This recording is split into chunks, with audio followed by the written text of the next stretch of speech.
பிஸ்மில்லாஹிர் ரஹ்மானிர் ரஹீம். சகோதரர் கேட்டிருக்கக்கூடிய கேள்வி என்னன்னு சொன்னோம்னா, சூரத்துல் பக்ராவது 2வது அத்தியாயத்தில் 102வது வசனத்தில் ஹாரூத் மாரூத் என்ற 2 நபர்களை பற்றி என்ன செய்யப்படுகிறது, பேசப்படுகிறது. சில தர்ஜுமாக்களில் ஏராளமான தமிழ் மொழிபெயர்ப்புகளில் அவர்கள் மலக்குமார்கள் என்று மொழிபெயர்ப்பு செய்யப்பட்டு, சில தர்ஜுமாக்கள் நம்முடைய தர்ஜுமா நாம் எப்படி அதை மொழிபெயர்த்து செஞ்சுருக்கிறோம்னு சொன்னோம்னா, அவங்கள ஹாரூத் மாரூத் என்ற 2 ஷைத்தான்கள், தீயவர்கள் அப்படின்னு நம்ம என்ன செஞ்சுருக்கிறோம், மொழிபெயர்த்திருக்கிறோம். மொழிபெயர்ப்பு இலக்கண ரீதியாக 2 வகையில் மொழிபெயர்ப்பதற்கும் முகாந்திரம் என்ன செய்கிறது, இருக்கிறது. அதே நேரத்தில் மார்க்கத்தை பொறுத்த வரைக்கும் குர்ஆனுடைய ஒரு வசனத்துக்கு நாம் விளக்கம் சொல்வதாக இருந்தால் பிற குர்ஆனுடைய வசனங்களின் துணை கொண்டு தான் அதுக்கு என்ன செய்யணும், விளக்கம் சொல்ல வேண்டும். பிற ஹதீஸ்களுடைய துணை கொண்டு தான், நபிகள் நாயகத்துடைய விளக்கத்தை துணை கொண்டு தான் நாம் அதுக்கு என்ன செய்ய வேண்டும், விளக்கம் சொல்ல வேண்டும். இப்போ இந்த ஹாரூத் மாரூத் இவங்க பி பாபில ஹாரூத்தோ மாரூத் அப்படின்னு மக்களுக்கு பாபிலோன் நகரத்தில் வாழ்ந்த ஹாரூத் மாரூத் என்ற 2 ஷைத்தான்கள் தான் மக்களுக்கு சூனியத்தை கற்றுக் கொடுத்தார்கள் அப்படின்னு குர்ஆனில் வருது. இதை வமா உன்சில அதல் மலக்கைன், அந்த 2 மாணவர்கள், அந்த முந்தைய வசனங்களில் ஜிப்ரீல் மீகாயிலை பற்றி பேசப்படுது.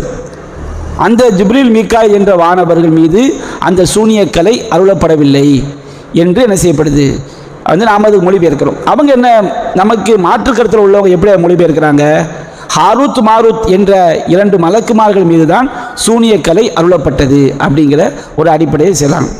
இதை நாம் முதலாவதாக இந்த மாதிரி ஹாரூத் மாரூத் அவங்க மலக்குமார்கள் என்று நம்புவது இஸ்லாத்துடைய அடிப்படைக்கு எதிரானது என்பதற்கு பல்வேறு காரணங்கள் இருக்குது. முதலாவது காரணம் என்னவென்று சொன்னால், மலக்குமார்களை பொறுத்த வரைக்கும் அவங்களுக்கு அல்லாஹ் என்ன கற்றுக் கொடுத்தானோ அதை தவிர வேறு எந்த ஞானமும் அவங்களுக்கு என்ன செய்யாது, கிடையாது.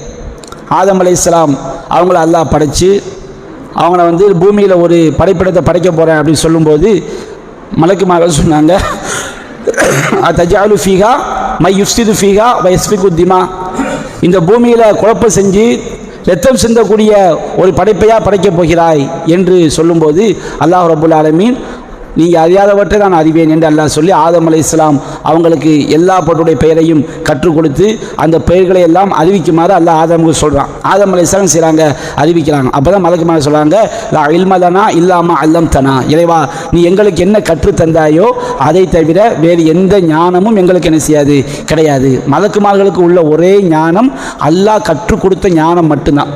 அல்லாஹ் கற்றுக் கொடுத்த ஞானத்தை தாண்டி மலக்குமார்களுக்கு, வானவர்களுக்கு எதுவுமே தெரியாது. இது ஃபர்ஸ்ட் கான்செப்ட்.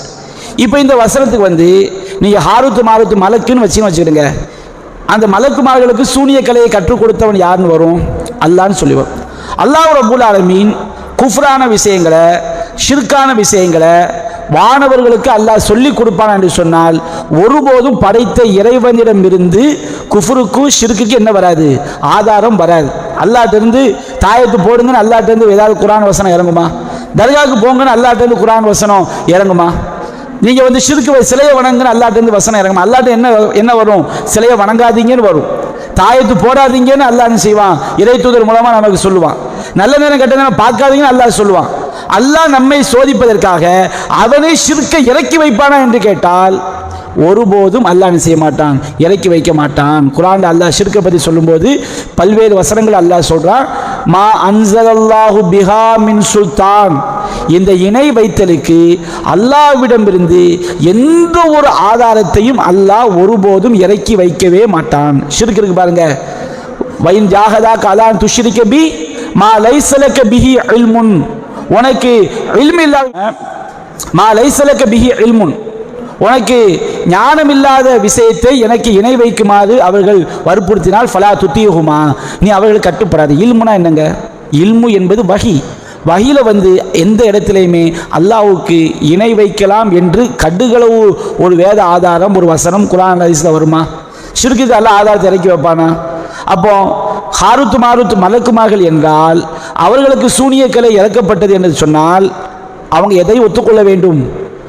மலக்குமார்களுக்கு அல்லாஹ் சொல்லி கொடுத்ததை தவிர வேறு எந்த ஞானமும் என்ன செய்யாது, கிடையாது. அப்படி இருக்கும்போது அந்த மலக்குமார்களுக்கு சூனியக்கலை இறக்கி வைக்கப்பட்டது என்று மொழிபெயர்த்தால் அந்த சூனியம் என்ற அந்த குஃபுரை இறக்கி வைத்தவன் யார் என்று ஆகிவிடும். அல்லாஹ் ஆகிடும். மலக்குமார்களுக்கு வேற அல்லாஹ் தவிர யாராவது ஒரு செய்தியை கொண்டு போய் அவங்களுக்கு கற்றுக் கொடுக்க முடியுமா?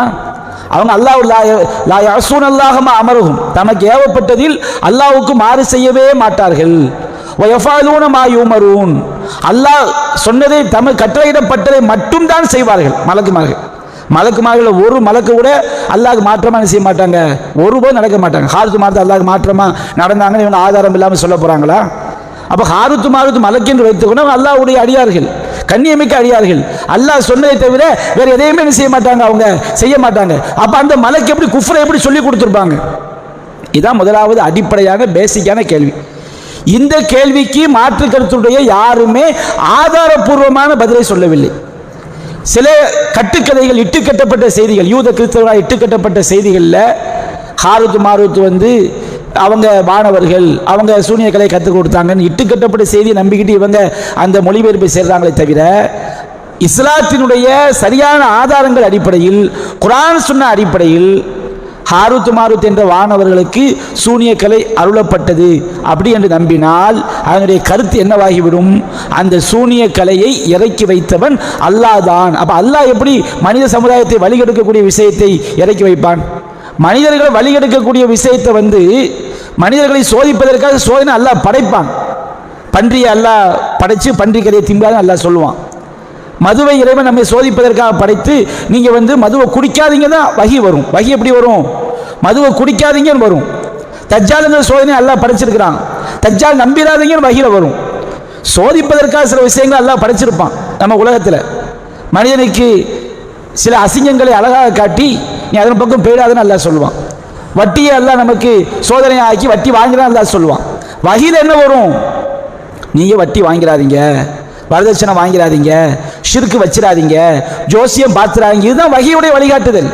சோதனைக்கான சில விஷயங்கள் அல்லாஹ் நம்மை சோதிப்பதற்காக படைத்திருப்பான். நம்மை சோதிப்பதற்காக தீய விஷயங்களை இறக்கி வைப்பானா? அல்லாஹ் ஒருபோதும் இறக்கி வைக்க மாட்டான். இது முதலாவது அடிப்படை. இரண்டாவது என்ன அடிப்படை? மலக்குமார்களை பொறுத்த வரைக்கும் அவர்களை அல்லாஹ் ரப்புல் ஆலமீன் மனித தன்மை உடையவர்களாக அல்லாஹ் ஆக்கவில்லை. மலக்குமார்களை பொறுத்த வரைக்கும் அவங்க வானவர்கள். வானவர்கள்னா யாரு? மலக்குமார்கள் விண்ணுலகத்தில் வாழக்கூடியவர்கள். அவங்க பூமியில் வாழக்கூடிய ஆட்கள் கிடையாது. மலக்குமார்களுக்கு காயல்பட்டினம் மலக்கு, ரியாத்து மலக்கு, ஜித்தா மலக்குன்னு அல்லாஹ் வச்சா இருக்கிறான். காயல்பட்டினத்தை ஒரு ஆடு உயிரை வாங்கிட்டு போனால் ஒரு உயிரை வாங்கிட்டு போவாது. மலக்குமார்களுக்கு எந்த ஊரா சொந்த ஊர் இருக்கா? மலக்குமார்களுக்கு குர்ஆன்ல எடுத்து பாருங்க. இவர் ரியாதுடைய மலக்குன்னு இருக்கா? ஜின்களுக்கு கூட இருக்குது. இன்னஃபில் மதீனத்தில் ஜான், மதீனாவில் சில ஜின்கள் வசிக்கிறார்கள். ஜின்கள் உலகத்தில் வசிக்கக்கூடியவங்க. மலக்குமார்கள் உலகத்தில் வசிக்கக்கூடியவங்களா? குர்ஆன்ல அல்லாஹ் சொல்லி காட்டுறான். மனிதர்களுக்கே மலக்குமார்களை தூதரா அனுப்புதான்னு கேட்கும்போது அல்லாஹ் பதில் சொல்றான், லவ்கான ஃபில்லி மலாயிகத்துன் எம்ஷூன முத்துமையின்னின். பூமியில் மலக்குமார்கள் நிம்மதியாக வாழக்கூடியவளாக இருந்திருந்தா, ஒரு பேச்சுக்கு அப்படி கிடையாது. பூமியில் மலக்குமாக தான் பூமியில் வாழ்கிறாங்கன்னு இருந்திருந்தா நான் அவங்களுக்கு யாரை தான் தூதராக அனுப்பியிருப்பேன்? மலக்குமாக தான் தூதராக அனுப்பியிருப்பேன். ஆனால் பூமியில் வாழ்கிறவன் யாரு? மனுஷன். மனுஷனுக்கு தான் மனுஷனை தூதரான. அப்போ என்ன இந்த வசனம் என்ன காட்டுது? மலக்குமார்கள் பூமியில் வசிக்கக்கூடியவர்கள் கிடையாது. அல்லாஹ் இட்ட கட்டளை செய்கிறதுக்காண்டி வருவாங்க, செஞ்சுட்டு என்ன செஞ்சிருவாங்க? அவங்க அவங்க அல்லாஹ்ட்ட போயிடுவாங்க. அல்லாஹ் என்ன பணியை செய்யுதோ அதுக்கு தான் வருவாங்க. அப்போ பாபிலோன் நகரத்துக்குன்னு ஒரு மலக்கு எங்கே இருக்கிறாங்க? பாபில ஹாரூத்த மாரூத்துன்னு வருதா இல்லையா? மலக்குமார்கள் தான் பூமியில் இருக்க மாட்டாங்களே, அவங்க பூமியில வசிக்க மாட்டாங்களே, பூமியில வசிக்க மாட்டாங்களே மலக்குமார்கள். அல்லாஹ்வுடைய கட்டளை செய்யறதுக்காண்டி வருவாங்க. அல்லாஹ் இந்த சபை இல்முடைய சபையா இருக்குன்னு வச்சுக்கிறீங்க, மலக்குமார்கள் வருவாங்க, இந்த சபையில இருப்பாங்க, முடிஞ்சோன்னா அவங்க என்ன செஞ்சிருவாங்க? அடுத்த வேலைக்கு போயிடுவாங்க. அவங்களுக்கு சொந்த ஊருக்கு, பூமியில சொந்த ஊருங்கிறது கிடையாது. அப்போ எப்படி பாபிலோன் நகரத்தில் எப்படி ஹாரூத்து மாரூத்து இருந்தாங்க அப்படின்னு எப்படி சொல்ல முடியும்? மலக்குமார்களுக்கு அப்படி இவர் ஹாரூத்து மாரூத்து பாபிலோனுக்கு உள்ளவங்க, ஜிப்ரீல் ரியாத்துக்கு உள்ளாளு, மீகாயில் ஜித்தாக்கு உள்ளாளு, இஸ்ராஃபில் காயில் பண்ணதுக்கு உள்ளான்னு சொல்ல போறாங்களா? அப்போ மலக்குமார்கள் பூமியில் இருக்கக்கூடியவர்கள் கிடையாது. இது ரெண்டாவது அடிப்படை. அடுத்து என்ன? மலக்குமார்களை பொறுத்த வரைக்கும் அல்லாஹ் சொன்னதை மட்டும்தான் செய்வாங்க. லா யஸூனல்லாஹ மா அமரஹும் வயஃபஅலூன மா யுமரும். அவர்கள் கட்டளையிடப்பட்டவற்றை மாறு செய்ய மாட்டார்கள், அல்லாஹ் சொன்னதை மட்டும்தான் செய்வாங்க. அப்படி என்றால் மலக்குமார்கள் சூனியக்கலையை கற்றுக் கொடுத்தான்னு சொன்னால் அதை கற்றுக் கொடுக்க சொன்னவன் யாருன்னு ஆயிரும்? அல்லாஹ் ஆயிரும். அல்லாஹ்வே ஷிர்க்கை சொல்லிக் கொடுக்க சொல்லிட்டு அது ஷிர்க்கை செஞ்சதுக்கான தண்டிச்சானா நியாயமா? அது நியாயம் கிடையாது. அல்லாவே ஒரு சிறுக்க எல்லாரும் விபச்சாரம் பண்ணுங்கன்னு சொல்லிட்டு ஒரு பாவத்தை சொல்லிட்டு விபச்சாரம் பண்ணதையும் நரகத்தில் போட்டால் அது எப்படி நியாயம்? அப்போ மலக்குமார்கள் வந்து சூனிய கலையை கற்றுக் கொடுத்தாங்கன்னா அவங்க அல்லாஹ் சொன்னதை மட்டும்தானே செய்வாங்க, அல்லாஹ்க்கு மாற்றமாக நடக்கவே மாட்டாங்களே. குர்ஆனில் எத்தனை வசனங்களை சொல்லி காட்டுது. லா யஸ்பிகூனஹு பில் கவுல், பேச்சில் அல்லாஹ்வை அவர்கள் முந்த மாட்டார்கள் இப்படி சொல்லி காட்டுது. அவங்க இபாது முக்ரமுன், அல்லாஹ்வுடைய கண்ணியமிக்க அடியார்கள் என்று குர்ஆன் சொல்லி காட்டுகிறது. அதாவது அல்லாஹ்வுடைய மலக்குமார்கள் இந்த இடத்துல தான் உயிரை வாங்கணும்னு அல்லாஹ் நிர்ணயிச்சா வச்சுக்கிடுங்க. வஹும் லா யுஃபர்ரித்துன், கட்டுகளை கூட என்ன செய்ய மாட்டாங்க, தவறு அழிச்சிட மாட்டாங்க. அவ்வளவு அக்யூரேட்டா அல்லாஹ் சொன்னதை அவ்வளவு கரெக்டாக செய்யக்கூடியவங்க யாரு? மலக்குமார்கள். இவ்வளோ வசனங்கள் மலக்குமாருடைய பண்பை பற்றி நமக்கு சொல்லி தரும் பொழுது நாம் உட்காந்துக்கிட்டு அதெல்லாம் மலக்குமார்களை வந்து அல்லாஹ் சூனியத்தை கற்றுக் கொடுக்க அனுப்பினான்னு சொன்னால் மற்ற வசனங்களுக்கு எல்லாம் எதிராக இருக்கிறது. இந்த விளக்கத்தை இன்னைக்கு சொல்லலை, 10-15 வருடமாக நாம் அதை சொல்லி கொண்டே தான் இருக்கின்றோம். அதனால் வந்து ஹாரூத் மாரூத் அவங்க மலக்குமார்கள் என்று மொழிபெயர்த்தால் மலக்குமார்கள் தொடர்பாக இஸ்லாம் என்னென்ன அடிப்படைகளை அகீதாக்களை சொல்கிறதோ அதற்கு எல்லாம் முரணாக வருகிறது. அப்போ எது ரெண்டு வகையான பொருள் செய்யும்போது ஒரு பொருள் செய்தால் மார்க்கத்தில் எந்த அடிப்படைக்கும் மாற்றம் கிடையாது. ஹாரூத் மாரூத் என்பவர்கள் பாபிலோன் நகரத்தில் வாழ்ந்த 2 கெட்ட மனிதர்கள். கெட்ட மனிதர்களுக்கு ஷைத்தான்ங்கிற வார்த்தை குர்ஆனில் பல இடங்கள் என்ன செய்யப்பட்டிருக்கு, பயன்படுத்தப்பட்டிருக்கு. குர்ஆனில் அல்லாஹ் முனாஃபிக்குகளை போய் சொல்லும்போது அவங்க வந்து இதா ஹலவ் இலா ஷயாத்தீனிஹிம், தங்களுடைய ஷைத்தான்களோடு தனிமையில் இருக்கும் பொழுது, முனாஃபிக்குங்க அல்லாஹ் என்ன சொல்றாங்க, மனுஷங்க தான், ஆனால் தீய நண்பர்கள் அல்லாஹ் எந்த வார்த்தையை பயன்படுத்துகிறான், ஷைத்தான் அப்படிங்கிற வார்த்தையை அல்லாஹ் என்ன செய்ய பயன்படுத்துகிறான். சூரத்து நாஸ்ல அல்லாஹ் சொல்லும்போது மினல் ஜின்னத்தி வன்னாஸ், இந்த ஷைத்தான்கள் மனித இனத்திலும் இருக்கிறார்கள் ஜின் இனத்திலும் இருக்கிறார்கள். சஹீஹ் முஸ்லிம்ல பதிவு செய்யப்பட்டு நபிகள் நாயகம் ஸல்லல்லாஹு அலைஹி வஸல்லம் அர்ஜ் அப்படிங்கிற இடத்துல ஒரு கெட்ட கவிஞனை பார்க்கிறார்கள். ஹுது ஹாத ஷைத்தான், அந்த ஷைத்தானை பிடிங்கப்பாங்கிறாங்க. அப்போ தீயவர்கள் எந்த வார்த்தையை பயன்படுத்தப்பட்டிருக்காங்க, ஷைத்தான் என்ற வார்த்தையால் தீயவர்கள் குர்ஆனிலும் சொல்லப்பட்டிருக்கிறார்கள், ஹதீஸ்களிலும் செய்யப்பட்டு ஏராளமாக தீயவர்களுக்கு வந்து ஷைத்தான் என்ற வார்த்தை செய்யப்பட்டு பயன்படுத்தப்பட்டிருக்கிறது. அப்போ அந்த அடிப்படையில் அந்த அதுபோன்று அரபி மொழியில் வந்து இருமையை குறிப்பதற்கு பன்மை என்ன செய்யப்பட்டிருக்கு, பயன்படுத்தப்பட்டிருக்கு. பல இடங்களில் குர்ஆன் வசனங்கள் என்ன செய்யப்பட்டிருக்கு, பயன்படுத்தப்பட்டிருக்கு. அப்போ குர்ஆன் அல்லாஹ் சொல்லி காட்டுகின்றான், வத்தபஉ மா தத்லு ஷயாத்தீன் அலா முல்கி சுலைமான், சுலைமானுடைய ஆட்சியிலே ஷைத்தான்கள் ஓதியவற்றை அந்த யூதர்கள் பின்பற்றினார்கள். வமா கஃபர சுலைமான், சுலைமான் இறை மறுப்பாளராக இருக்கவில்லை. வலாக்கின்ன ஷயாத்தீன கஃபரு யுஅல்லிமுன நாஸ ஸஹர் வமா உன்சில அலல் மலக்கைன் பி பாபில ஹாரூத் வ மாரூத், அந்த 2 வானவர்கள் ஜிப்ரீல் மீகாயில் என்ற அந்த 2 வானவர்களுக்கு சூனியக்கலை அருளப்படாத நிலையில் பாபிலோன் நகரத்தில் வாழ்ந்த ஹாரூத் மாரூத் என்ற அந்த ஷைத்தான்களே மக்களுக்கு சூனியத்தை கற்றுக் கொடுத்து காஃபிராக ஆனார்கள்.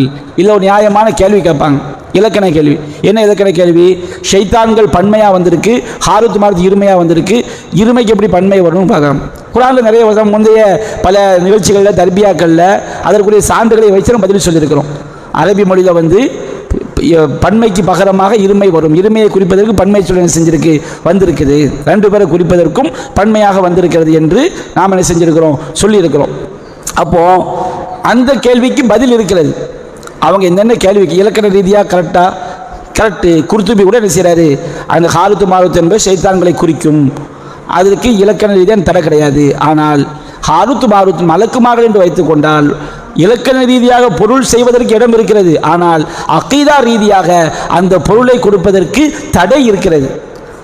குர்ஆனில் நபிகள் நாயகம் ஸல்லல்லாஹு அலைஹி வஸல்லம் இக்குத்தத்தபன்னு ஒரு வார்த்தை வருதுங்க. இக்குத்தத்தபங்கிற அந்த வார்த்தைக்கு 2 அர்த்தம். ஒன்று எழுதினான் அப்படிங்கிற அர்த்தம், இன்னொன்று இன்னொருவரை வைத்து எழுத சொன்னான் அப்படிங்கிற அர்த்தம்.